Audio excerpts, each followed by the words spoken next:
Hello everyone, welcome to super coaching IAS by text book. Friends, हमने 360 degree river coverage series को start किया था और कल हमने इंडस रिवर के बारे में बात की थी। आज हम इस सीरीज के अंदर इंडस रिवर सिस्टम के ट्रिब्यूटरीज के बारे में बात करेंगे। जी हाँ, हम इंडस के बारे में बात कर चुके हैं ऑलरेडी। आप एक वीडियो अवेलेबल है, आप देख सकते हैं उसको। And now we are going to talk about Indus की ट्रिब्यूटरीज जो है आपकी, उनके बारे में हम बात करने वाले हैं। तो let's come and let's start a discussion. देखिए यहाँ पे आपने कल देखा था कि इंडस रिवर जो है आपका, वो कैलाश रेंजेस से ओरिजिनेट होती है और फिर धारचूला से होते हुए गिलगित प्रोविंस से सदर्न टर्न लेते हुए एक हेयर पिन डाउनवर्ड डायरेक्शन के अंदर ये आपके पाकिस्तान के खैबर पख्तूनख्वा प्रोविंस के अंदर एंटर करती है। लेकिन हमें ये पता है कि जो इंडस रिवर है, इट इज जॉइंड बाय पंचनाड, मतलब 5 रिवर सिस्टम और भी हैं जिससे इंडस रिवर जॉइन होती है। और वो है झेलम, चेनाब, रावी, ब्यास एंड सतलुज रिवर। ये रिवर जो है आपस में मिल जाती हैं यहाँ पे जाके, और यहाँ से आगे सतलुज रिवर ही कहलाती है जो कि इंडस को ज्वाइन करती है। आज इंडिविजुअल इन सब रिवर्स के बारे में हम जानने की कोशिश करेंगे, जिसमें सबसे पहले सीरीज में होगी आपकी झेलम रिवर, फिर चेनाब रिवर, फिर आपकी रावी रिवर, फिर ब्यास रिवर, फिर सतलुज रिवर।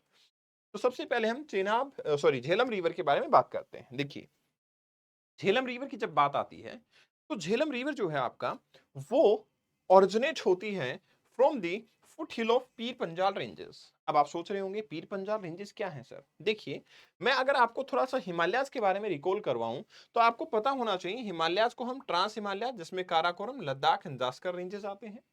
उसके बाद एक ग्रेट हिमालयाज रेंजेस होते हैं।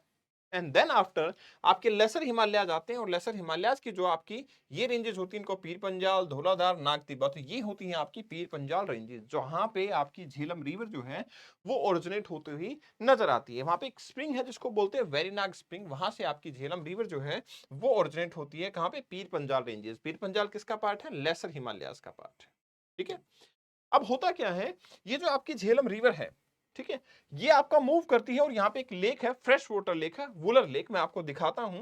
देखिए, यहाँ पे आपकी झेलम रिवर है, जो यहाँ पे एक फ्रेश वाटर लेक है, वुलर लेक। ये फ्रेश वाटर लेक है, इसको ड्रेन करती हुई झेलम रिवर नजर आती है। मतलब इस लेक के अंदर पानी पहले इकट्ठा होता है और फिर आगे झेलम रिवर जो है आपका मूव ऑन करती है। राइट। झेलम रिवर का पानी वुलर लेक में आएगा। अब इंपॉर्टेंट बात यह है कि झेलम रिवर की एक ट्रिब्यूटरी है, जिसको नीलम रिवर के नाम से जानते हैं, या फिर हम बोलते हैं उसको किशन गंगा रिवर। ये लार्जेस्ट ट्रिब्यूटरी है झेलम की। ठीक है। और ये क्या करती है, यहाँ पे देखो, ये जो आपका पानी है, ये नजर आ रहा है, ये आपकी किशन गंगा रिवर है या नीलम रिवर है, जो कि यहाँ जाके आपका झेलम को ज्वाइन करती हुई नजर आती है। अब हुआ क्या था, इस रिवर सिस्टम के ऊपर थोड़ा सा डिस्प्यूट हो गया था। कैसे?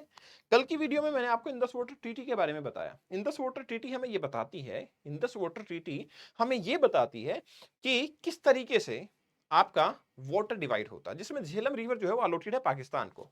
बट इंडिया ने क्या किया, झेलम की ट्रिब्यूटरी किशन गंगा के यहाँ पे एक डैम बना दिया। अब डैम बनाने के बाद हमने क्या किया, यहाँ पे क्योंकि बहुत सारा पानी इकट्ठा हो गया, we have diverted this water towards Wular lake, और यहां से आपका झेलम रिवर को ज्वाइन करके पानी पाकिस्तान तक चला गया। पाकिस्तान ने इसके ऊपर केस कर दिया कि इंडस वाटर ट्रीटी का उल्लंघन है। लेकिन जब केस गया इंडस वाटर ट्रीटी के कमीशन के साथ में, तो कमीशन ने यह बताया कि कोई उल्लंघन नहीं है, क्योंकि पानी की बात हुई थी।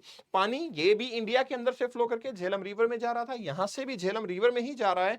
एक हाइड्रो इलेक्ट्रिसिटी बनाना कोई ट्रीटी का उल्लंघन नहीं है। तो पाकिस्तान ऐसे मुंह की खाता रहा है और खाता रहेगा, लेकिन पाकिस्तान बार बार इस चीज के ऊपर काफी ज्यादा प्रॉब्लम क्रिएट करता रहता। तो ये आपकी नीलम रिवर जो है वो काफी इंपॉर्टेंट ट्रिब्यूटरी है। इसके बाद में झेलम रिवर क्या करती है, इंडिया और पाकिस्तान के बीच में लगभग 170 किलोमीटर का बॉर्डर बनाती है।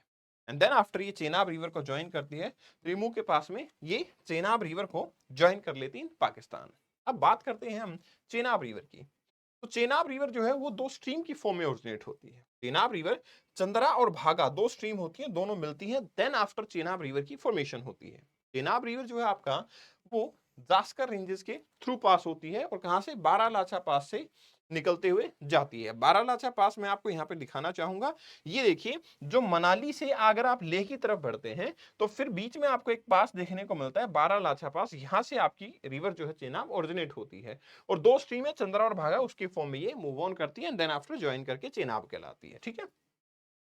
तो ये चंद्रा और भागा जो है वो एक विलेज है, तांडी विलेज, वहां जाके ये ज्वाइन करती हैं, देन आफ्टर ये क्या करती हैं, मूव करती हैं। चेनाब रिवर पे एक इंपॉर्टेंट डैम है, बागलीहार डैम। ठीक है। ये काफी इंपॉर्टेंट डैम है हमारे लिए, क्योंकि इलेक्ट्रिसिटी सप्लाई जो है वो यहाँ से की जाती है अच्छी खासी electricity supply in the urban areas. तो यहाँ पे आपका बागलिहार डैम काफी इंपॉर्टेंट हो जाता है चेनाब रिवर के अंदर।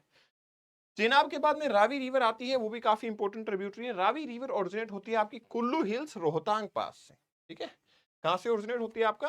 कुल्लू हिल्स से, रोहतांग पास से आपकी रावी रिवर ओरिजिनेट होती है। तो देखिए यहाँ पे आपका जो ब्यास वाला पार्ट था ना, चंद्रा और भागा, ठीक है ना, यहाँ पे आपका ब्यास रिवर ओरिजिनेट होती है और इसके थोड़ा सा ऊपर की तरफ यहाँ से रावी रिवर ओरिजिनेट होती हुई नजर आती है। तो ये रावी रिवर जो है आपका, ये पैरेलल मूव करती हुई चली जाती है और आपका जाके पाकिस्तान के अंदर एंटर कर जाती है।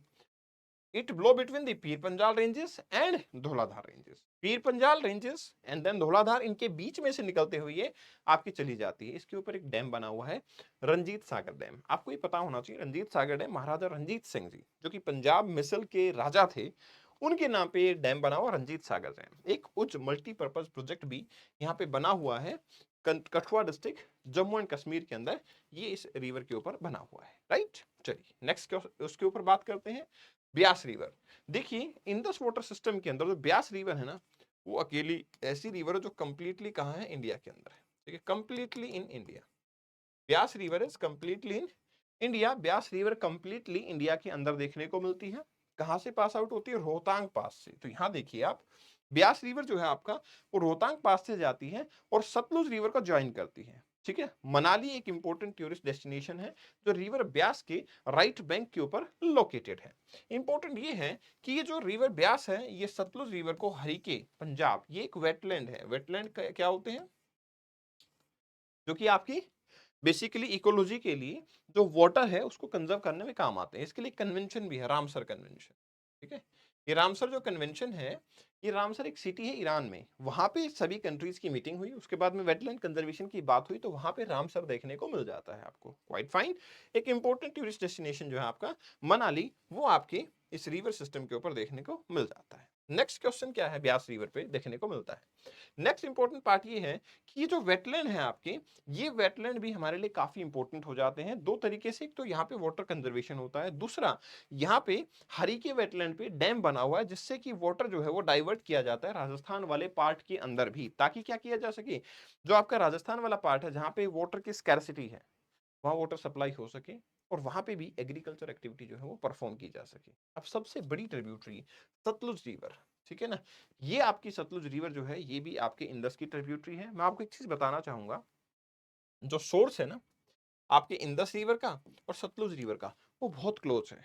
बस हुआ ये कि ओरिजिन होने के बाद इंडस रिवर जो है आपका, वो नॉर्थ नॉर्थ की तरफ मूव करना, नॉर्थ वेस्ट की तरफ मूव करना स्टार्ट करती है और सतलुज रिवर साउथ वेस्ट की तरफ मूव करना स्टार्ट करती है। और इसलिए इतना डिफरेंस आ जाता है कि जो इंडस रिवर आपके गिलगित प्रोविंस तक पहुंचती है, वही सतलुज रिवर आपके पंजाब से होते हुए चली जाती है और पंचनाड़ के बाद ये आपकी इंडस रिवर को ज्वाइन कर लेती है।